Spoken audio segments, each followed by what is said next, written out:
My mom has never had a great relationship with her father. She was only 9 years old when her parents, Roger and Karen, got divorced.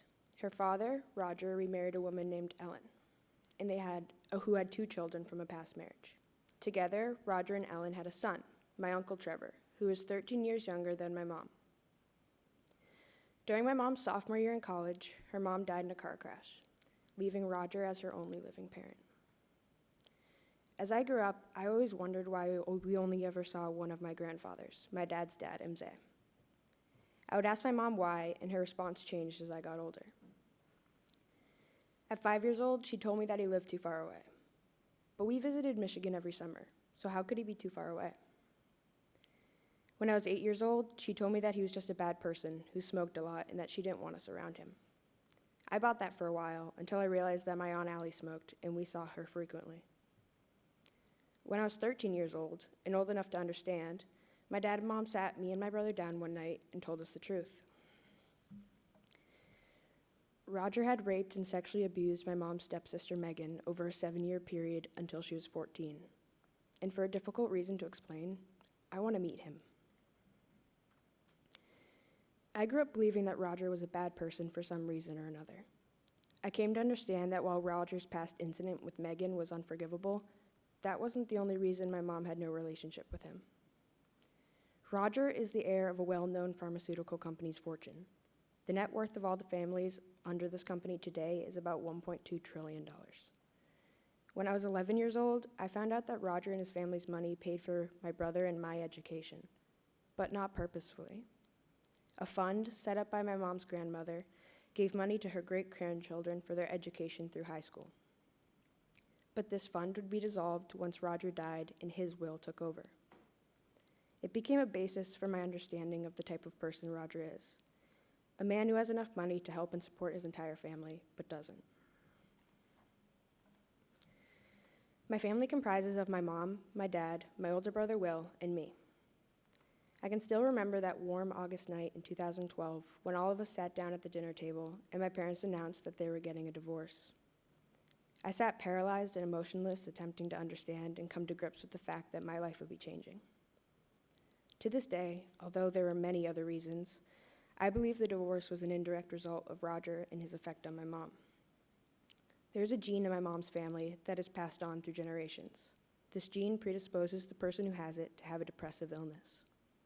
While it does not mean that everyone with that gene will have depression, it and other factors are responsible. One of those other factors is Roger.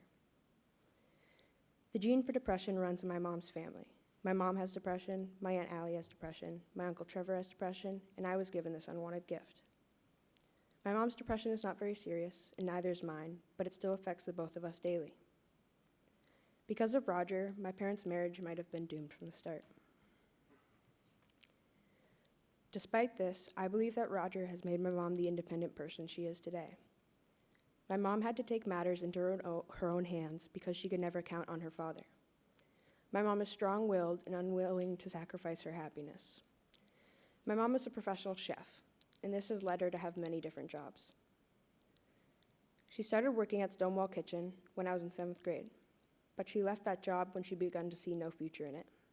She wanted to help grow the company, but saw that there was no room for growth. She refuses to work for ignorant people or people who have no sense of business. After 2 more jobs at local restaurants and leaving both times because she realized there was no future, she ended up working where she does today, at a small store in Kittery, Maine, and she loves it. My mom doesn't settle to be unhappy, and because of her, I don't either. My mom and I flew out to the West Coast to look at colleges last March. I wanted to look at schools in Seattle, so we decided to designate time to spend with my mom's sister, my Aunt Allie, and my cousins. I'd been thinking about wanting to meet Roger for a while by the time we got there, and I thought that it might help to ask Allie. When I first told my mom, a look of confusion and alarm appeared on her face. She didn't speak for a moment and said that we could talk about it at a different time. When I told Allie, she asked, "Why the hell would you want to meet that man?" But I didn't have a clear answer for her. They told me that he would put on a fake face and act differently, but I already knew that. I didn't expect him to be his true self, but I still wanted to meet him. My mom has given him many second chances, but nothing has changed. When I asked my mom if we could have lunch or something with him when we went to Michigan last year, she said maybe, but that she didn't think she was ready. I understood that, and I was supportive of my mom's wishes, but I still wanted to meet him. I've spent a lot of time trying to understand my urge to meet Roger. I know what he has done, I know the type of person he is, and how much pain he has caused my mom and my family. I want to meet Roger to prove to him that despite who he is and his actions, he didn't break my family. And most importantly, he didn't break my mom. Despite the divorce, despite the issues of money, despite the depression, despite the arguing and pain, my family is strong. All of us. My mom, my dad, my brother, and me.